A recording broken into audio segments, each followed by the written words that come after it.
کەس ڕازاوەتەوە بە خواردنی هەمەجۆر.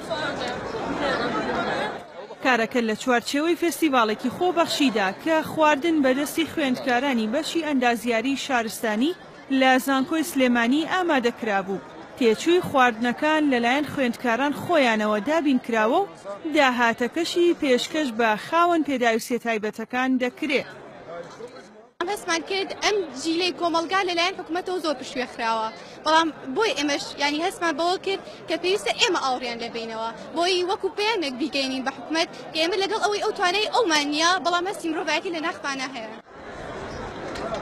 ئامادەبوانی ئەم فێستیڤاڵە ژمارەیەکی زۆریان کەمەندام و خاوەن پێداویستی تایبەت بوون. ستایشی ئەو خوێندکارانەیان کرد کە بە توانایەکی سنووردارەوە بیریان لەوە کردوێتەوە دەستی یارمەتی بۆ کەمەندامان درێژ بکەن. ئەم فستیڤاڵە خۆی لە خۆیدا گرنگێکی باشی هەیە لەم قەیرانە قوڵەدا کە تووشی کەمەندامان بووە. حکوومەت ناتوانێت بارکەکانی خۆی هەڵسێم بەڕێزانە ئەم هاوڵاتیە بەڕێزانە ئەم خوێندکارە بەڕێزانە هەرکەکەی حکوومەتیش بەڕێوە ئەبەن دەستخۆشیان لێکەین سوپاسیانەکەین.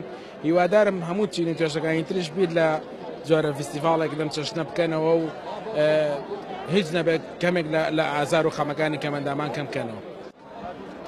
یەکەمین جارە لە زانکۆی سلێمانی فێستیڤاڵێکی وا ڕێک بخرێ.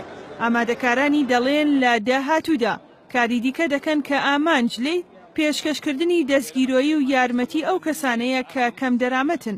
بەو شێوەیە بەڵام وەکو بیرۆکەیەک خەڵکی پێ بزانێ وەکو دەرگایەک بێ بۆ خەڵکی کە بۆ خوێندکاریکە بۆ مامۆساییکە کە دڵنیاین لەم شارە بەڕاستی خەڵکی زۆر لە ئێمە باشتریتیایە بۆ ئەو شتە، بەڵام لەو چەوکێ ئێمە درکی بەو شتانە نەکردوێت بۆی ئەم بیرۆکەیەمان بۆ هەڵ. سکرتێری یەکێتی کەمەندامانی کوردستان کە ئامادەی فێستیڤاڵەکە بوو جەختی کردەوە کەمەندامان لە هەموو کات زیاتر پێویستیان بە هاوکاری و دەستگیرۆییە چونکە گوزەرانێکی خراپیان هەیە.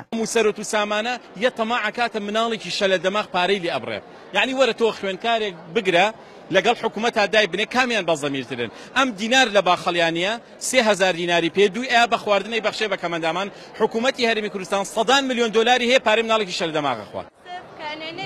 ئەم پرۆژەیە لەلایەن ئەو خوێندکارانەوە ئامادەکاری بۆ کراوە و بە دەرفەتێکی باشیان زانیوە لە سەرەتای هاتنی مانگی ڕەمەزاندا بیخەنە بواری جێبەجێکردنەوە و وەک خۆیان دەڵێن داهاتەکەشی بۆ خاوەن پێداویستیە تایبەتەکانە. ئەگەر چی خوێندکاران وەک خۆیان دەڵێن باری داراییان باش نییە، بەڵام بەڕێکخستنی فێستیڤاڵێکی خواردن دەیانەوێت داهاتێک بۆ خاوەن پێداویستیە تایبەتەکان بەدەست بخەن.